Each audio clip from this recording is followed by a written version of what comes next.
Hello student, দেখো আজকে আমি তোমাদের জন্য নিয়ে এসেছি নবম শ্রেণী ভৌতবিজ্ঞান রায় মার্টিন প্রশ্নবিচিত্রা সেকেন্ড সামেটিভ 2025।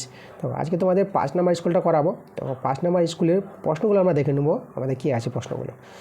তো দেখো 1 নম্বর আমাদের প্রশ্নটা বলেছে সরু ব্যাসযুক্ত নলের মধ্য দিয়ে তরলের ওঠার প্রবণতাকে বলা হয়, আমাদের এ নাম্বার অ্যান্সার হবে, এটাকে বলা হয় পৃষ্ঠটান। আচ্ছা 2 নম্বর দেখো বলেছে বৃষ্টির ফোঁটা গোলাকৃতি হয়ে নিচের দিকে পড়ার কারণ হলো, এটা হবে আমাদের সি নাম্বার অ্যান্সারটা পৃষ্ঠটান। আচ্ছা এবার দেখো 3 নম্বর বলেছে 2 গ্রাম অণু নাইট্রোজেন বলতে বোঝায়, এটা হবে আমাদের ডি নাম্বার অ্যান্সারটা, তাই না? কত হবে আমাদের এই যে 56 গ্রাম N2। 4 দাগে দেখো আমাদের 4 দাগের প্রশ্নটা বলেছে এসটিপিতে 11.2 লিটার গ্যাসের ভর 16 গ্রাম হলে গ্যাসটির সংকেত হবে, এটা হবে তোমাদের অ্যান্সার সি নাম্বার। তোমরা লিখবা এই যে CH4, ঠিক আছে, CH4। আচ্ছা আমরা চলে যাবো 5 নম্বর প্রশ্নে। দেখো 5 নম্বর প্রশ্ন বলেছে ক্লোরেট কণার ব্যাস কত, খুবই ইম্পর্টেন্ট। ক্লোরেট কণার ব্যাস তোমরা লিখবা 1 থেকে, যে নাম্বার অ্যান্সারটা হবে 1 থেকে 100 nm, ঠিক আছে, এই যে আমাদের 1 থেকে 100 nm। আর 6 দাগের প্রশ্ন বলছে বৃষ্টির জলে পিএইচ এর মান আমাদের জানতে চেয়েছে, এটাও এই নাম্বার অ্যান্সারটা হবে 7-এর কম।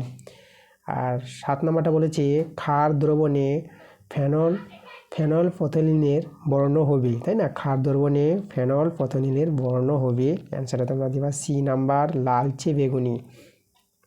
8 দাগের প্রশ্নটা বলেছে এম ভরের কোনো বস্তুর গতিশক্তি ই হলে রৈখিক ভরবেগ হবে, এটা অ্যান্সারটা তোমরা দেখো বি নাম্বার দিবা, খুবই ইম্পর্ট্যান্ট একটা সূত্র, এই যে √2me, ঠিক আছে, অ্যান্সারটা হবে √2me।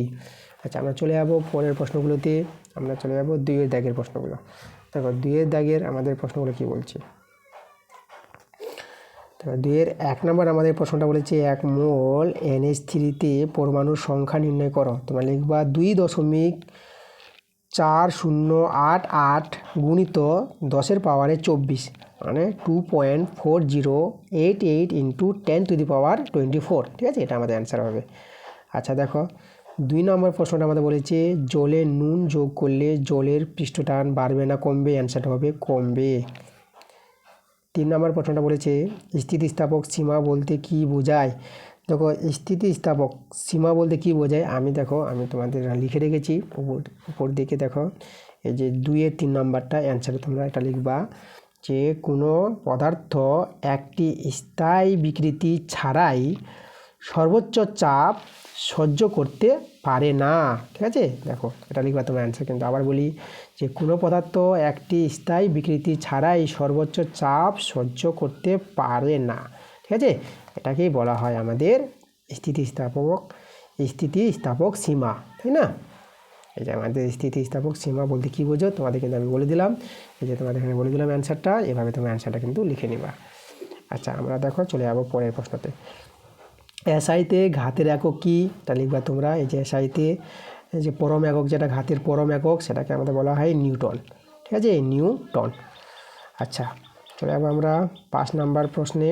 5 নম্বর প্রশ্ন দেখো শূন্যস্থান পূরণ করে বলেছে উষ্ণতা বৃদ্ধিতে দ্রাব্যতা হ্রাস পায় এমন একটি কঠিন পদার্থ হলো, তোমরা অ্যান্সারটা লিখে দেবা CaOH2, ঠিক আছে। 6 দাগের প্রশ্নটা বলেছে একটি আম্লিক লবণের উদাহরণ দাও, তোমরা লিখবা NaHSO4। 7 দাগে দেখো 7 দাগের প্রশ্নটা বলেছে যে শূন্যস্থান পূরণ করো, আমাদের বলেছে ক্ষমতা সমান সমান বল ইন্টু বেগ, ঠিক আছে। আর 6 নম্বর যেটা বললাম একটি আম্লিক লবণের উদাহরণ NaHSO4। আর যেটা আমি 5 নম্বরে বলে দিলাম তোমাদের উষ্ণতা বৃদ্ধিতে দ্রাব্যতা হ্রাস পায় এমন একটি কঠিন পদার্থ হলো, তুমি যেটা বললাম CaOH2, ঠিক আছে, এই যে অ্যান্সারগুলো। এরপরে আমাদের বড় প্রশ্নগুলো আছে, বড় প্রশ্ন তোমরা বই থেকে কমন পেয়ে যাবা। আমি তোমাদের অবজেক্টিভ টাইপের 1 মার্কের প্রশ্নের অ্যান্সারগুলো আমি দিয়ে দিলাম। পরবর্তী ক্লাসটা তোমাদের খুব তাড়াতাড়ি চলে আসবে।